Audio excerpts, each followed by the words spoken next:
Hello, welcome to this game review. We'll have a look at a game from the Sicilian Grand Prix attack, in which the attack didn't really get going, though there were some chances. So it started with these moves. White played f4. In general, these days it's probably a bit better to play bishop b5 if we want to play like in the game. Here, if black doesn't take on, if black doesn't go to d4, white can take on c6, doubling the pawns, and then play some kind of Rossolimo without the knight on f3, which would make it possible to play f4 first, and then attack. Instead, f4 was played, g6, and here white played bishop b5, which isn't very accurate since this just allows knight d4. Instead, white should probably play knight f3 if he wants to play the Grand Prix, and after bishop g7. Now white typically chooses between bishop c4 and bishop b5. Bishop c4 kind of makes more sense. And then we play d3, castles, queen e1, knight, and queen h4, f5, all of these moves in one order or another, and we hope for checkmate. In general, this isn't considered a very good opening, and at this point everyone has studied it, at least at a higher level, and white doesn't really have much. But it is an opening. Bishop b5 isn't really an opening. Now black will just take the bishop pair, and the white hasn't really developed anything. a6, b5, this makes sense. So at this point the black's plan should be to open the light squares, since he has the unopposed light squared bishop. And white's plan is basically to somehow compensate with dynamics. If he doesn't checkmate, then he will just have a positionally lost position long term because of black's bishop pair and the more safe king. So both sides develop. And black plays this move knight h6, which is rather strange, developing the knight to h6. Usually what people do here is they put the knight on e7 or f6, but not really h6, as it can't really go anywhere from there.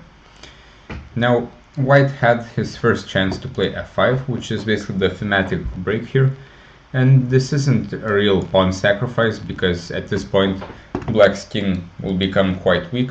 For example, after knight h4, opening up the queen, now we're threatening to take back here with a piece, and then the attack will go on the f-file. If black takes more, then after queen h5, black is probably going to resign soon, because the knight is hanging. It can't really move. Otherwise, for example, after e6, again queen h5, attacking the knight, black is in big trouble. So f5 has to be played. And this is basically white's idea anyway. The whole idea of playing f4 is to play f5. It's not really to play e5. But queen e1 is a typical idea, trying to go to h4. And at this point black could already play this nice move f5. The idea being that since black has the unopposed light squared bishop, he should try to open the light squares in general and make this bishop a very strong piece. Also, it's stopping f5. And also, if white doesn't play f5, then this bishop will be quite useless, and his whole concept will have vanished. But e6 here is a big blunder. It might not be obvious why this would be a blunder, but firstly, e6 is kind of useless because the knight has already been developed. There's no reason to put a pawn on e6 now. It weakens the d6 square, which white can use by putting a knight on e4, which is very typical. But even better, white can use the fact that black's king is still in the center by again playing f5. And on first glance this kind of looks impossible since there are three defenders, but black can't really do anything about this. He can't really take with the e-pawn because now the e-file will open, f6 is a threat, and black is losing. And if he takes like this, which he should, at worst case the white can give up the bishop and take here, opening up the king further. Or he can even include this move, after which f6, bishop takes h6, and here queen h4 is possible, or white can just take here, and black's king is in some trouble. But again, f5 should have been played. Instead, white played the strange move h3, which is basically just a waste of time. If we can't find anything in such a position, we shouldn't just make a passing move. We should look harder, because at this point, again, black is positionally winning basically, so white has to do something about this. So either f5 or e5 to get some kind of new ideas. But h3 is a waste of time. Now black castles, and white just starts maneuvering aimlessly. There's no point in this knight going to g4. There has to be something better. Usually if a maneuver is this long in a position where our point is to attack the opponent, it usually means we're wrong. Here white should again try to sacrifice this pawn. It's not really a sacrifice again. If gf, we can probably take here or go to g5 again.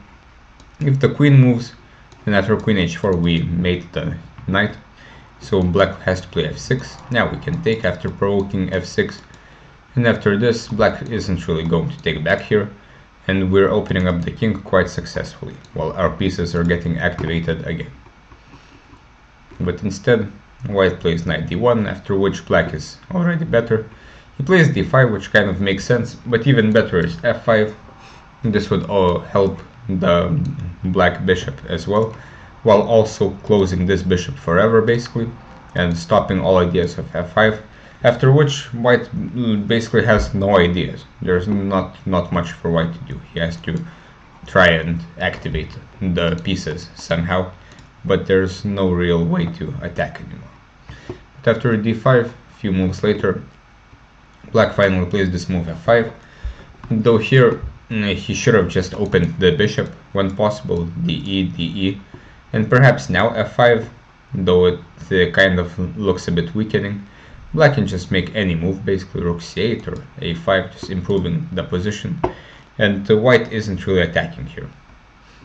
But after f5, white plays e5, which is hard to understand because this just gives up a pawn in one move. Instead, white should first take and get rid of his doubled pawn. Black will probably take back or take here, but either way this is better than giving up a pawn. After this, white didn't really get many chances. He tried to get the pawn back, but after bishop d2 and d4, now this bishop has opened up. White has nothing on the king side as these pawns blockade everything, and from here white didn't really get many chances. He had chances before, but now it's a bit too late. He lost a few pawns, didn't really get much counterplay, and here white resigned, perhaps prematurely, as it's only a few pawns, but the position is very ugly.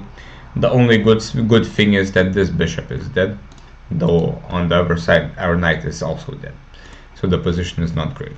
But yeah, white played the Grand Prix attack, but he did not really attack, so perhaps this isn't a good opening for the player playing white.